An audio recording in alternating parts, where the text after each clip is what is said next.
Los textos narrativos. Narrar es contar. La narración, por lo tanto, es un tipo de texto en el que se cuentan hechos reales o imaginarios, al margen de que esté escrita en verso o en prosa.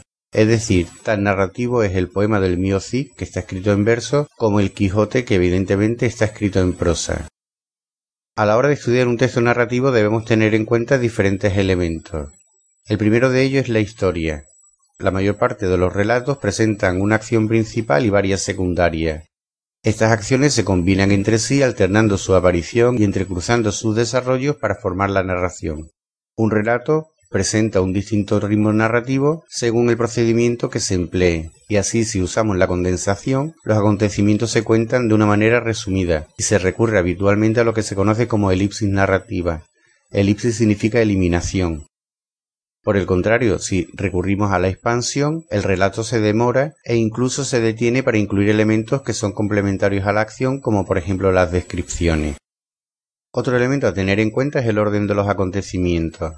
Según esto, pueden darse diferentes estructuras narrativas, y así tenemos la estructura lineal, en la que se va desde el principio hasta el final, y la conocida como in media res, que es una expresión latina que significa en mitad del asunto. Es decir, que el relato empieza en medio de la acción sin una previa aclaración de la historia. Es una forma de llamar la atención del lector.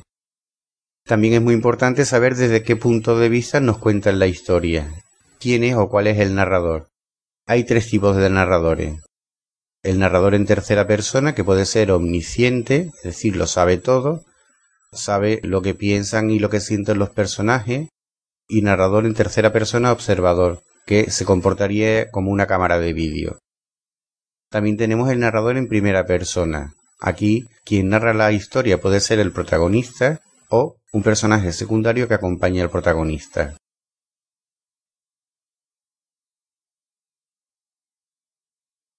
Y un narrador más raro, el narrador en segunda persona, en la que el narrador crea el efecto de que se está contando la historia a sí mismo, pero como si fuera otro diferente.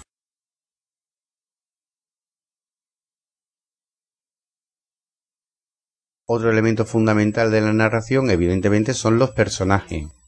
Tenemos diferentes tipos de personajes. El personaje protagonista, que es el centro de la narración. A veces puede que haya un personaje antagonista, es decir, que es el que tiene que impedir que el protagonista consiga lo que desea. También tenemos los personajes secundarios, que no suelen evolucionar y que normalmente responden a un arquetipo, es decir, a una idea preconcebida que ya tenemos de ese tipo de personaje. Y los comparsas o extras que solamente están ahí, son meros elementos presenciales. También es importante tener en cuenta cómo se caracterizan los personajes. La caracterización directa permite conocer a los personajes a partir de los datos que proporciona el narrador u otro personaje del relato. Es la forma más tradicional de hacerlo. Y la caracterización indirecta permite deducir cómo son los diferentes personajes a través de sus pensamientos, comentarios, acciones, reacciones, gestos, etc. Un último elemento que debemos tener en cuenta es el tiempo. Vamos a distinguir diferentes clases. En primer lugar, el tiempo en el que se escribe la historia. ¿A qué época pertenece el texto que estamos analizando? En segundo lugar, el tiempo en que se desarrolla la historia que estamos leyendo.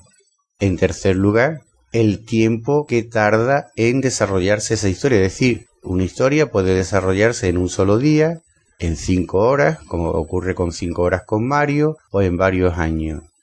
Y también es importante tener en cuenta el tiempo en que esa historia es leída, es decir, el tiempo del lector. ¿Por qué? Porque no es lo mismo una obra medieval leída en la Edad Media, es decir, dirigida al público al que realmente iba dirigida, que una obra medieval leída en el siglo XXI. Porque nosotros perderemos muchos de los detalles que en la obra se contienen. Un ejemplo. En el curso 2010-2011, con algunos alumnos de primero de bachillerato, estoy leyendo El Señor de Bembibre. Es una obra escrita en el siglo XIX, cuya acción se desarrolla en el siglo XIV, a lo largo de varios años, y está siendo leída, como ya he dicho, por alumnos de unos 16-17 años en el siglo XXI. Pues todos esos elementos son importantes a la hora de analizar o tener en cuenta una narración.